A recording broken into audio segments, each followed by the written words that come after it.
Hey there, Two Diamonds here, and I wanted to show you what a late game stash looks like. So this one is level 45 and evaluated at 104 million. Let's take a look.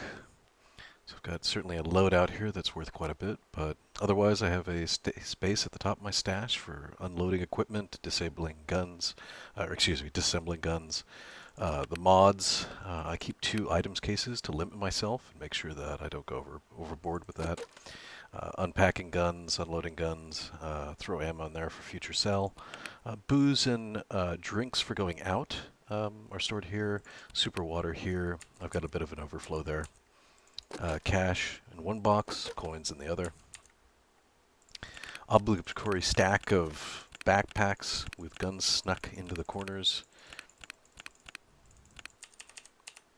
Then all this gear is really stuff that I'm currently using or about to use. I'm about to do the Ushanka and Scav Vest quest with a shotgun on custom, so I've got a few of these getting ready to go. Uh, Otherwise, just stuff I plan to get out the door real soon goes here. This SA-58 I've been using a lot. It seems to always get me through. Otherwise, grenades, the new grenade box is awesome. So needed before I was using an alpha rig. Multiple alpha rigs to store those grenades. Medicine boxes, of course, one for medicine or treatments, and then one exclusively for all the drugs. Two for drugs and stims, 2 actually. Pistol cases, you get multiple of these throughout the game until you finally just start selling them off because you have too many. So FN57s, Glocks and TTs. Temp isn't actually temp, looks like it's become permanent storage for more guns, and then one for pistol mags. Helmets, where I sneak keycards as well as high-value helmets, and Comtacs have kind of overridden this one. Usually have one thick items case, but I'm really late game, and so I have 2 now, just full of gear, and so brand new stuff generally will come in here with some guns smuggled in as well that probably should be sold instead of kept. Night vision snuck off into the corners. But then damaged ammo, this seems to be seeing a lot more Gen 4 now that everybody has access to it, so I'm starting to collect a lot more of that for trades and things like that. And I also have BlackRock rigs outfitted, ready to go. So the guns themselves, sniper rifles,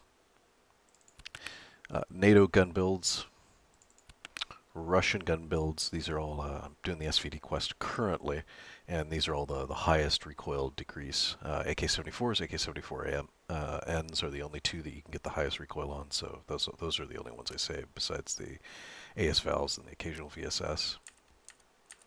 Ready to go is actually a overflow box, really. Stuff that I'm either holding on to or haven't removed handles for. But if I want just a quick gun, I could jump in here and have something already assembled or close to assembled, with the exception of this FSA-58, obviously. Misshapen guns, these are ones that are just super long, 7 slots, or 8, kind of a more rectangular pattern. Things that can't be crushed down. Mags and ammo, learn this trick to put mag boxes and ammo boxes in an items case, compresses even further, and then of course the mags actually double as storage for bullets, so this is all 995 in here. Likewise, you have the stashes of ammo that you actually use.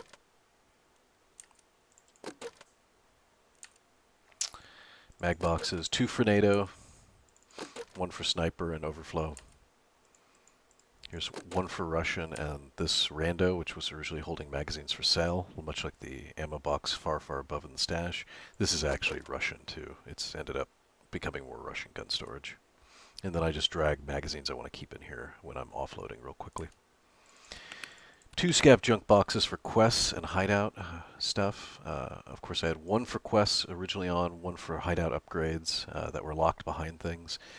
So far, the split has gone pretty well into the future, where this is just where trades go into the quest box, and then hideout-related upkeep and manufacture generally ends up in here. Then, of course, obligatory dog tags. My favorite by far, dog tag I've gotten, Queen Delicious.